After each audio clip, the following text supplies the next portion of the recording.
বাংলাদেশ এবং ভারতের মধ্যে বাণিজ্য হয় $11 বিলিয়ন। এর মধ্যে ভারত আমদানি করে $1.8 বিলিয়ন, বাকিটা ভারতের রপ্তানি প্রায় $9 বিলিয়ন। মাত্র কদিন আগে 8 এপ্রিল ভারত থেকে বাংলাদেশে তৃতীয় দেশের মাধ্যমে জলপথে রপ্তানির উপর নিষেধাজ্ঞা চাপায় মোদী সরকার। কিন্তু আত্মবিশ্বাসী ইউনূস সরকার স্থলপথে ভারতের যে সমস্ত পণ্যের উপর নিষেধাজ্ঞা চাপিয়ে দেয় তা হতবাক করে দিয়েছে ভারতীয় ব্যবসায়ীদের। বাংলাদেশের পোশাক উৎপাদনের 95% সুতো ভারত থেকে যেত।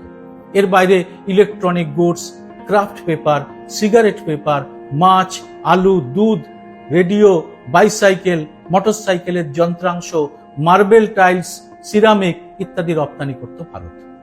সমস্ত বিষয়ের উপর নিষেধাজ্ঞা চাপিয়েছে ইউনূস সরকার। এতে ভারতের ক্ষতি হতে পারে প্রায় 40,000 কোটি টাকা। এত বড় গুরুত্বপূর্ণ বিষয়টি কেন গদি মিডিয়া সামনে আনছে না? এতে মোদির ভাবমূর্তি আরো ধাক্কা খাবে বলে? কিন্তু প্রবাদ বাক্য তো রয়েছে, অন্ধ হলে কি প্রলয় বন্ধ থাকে?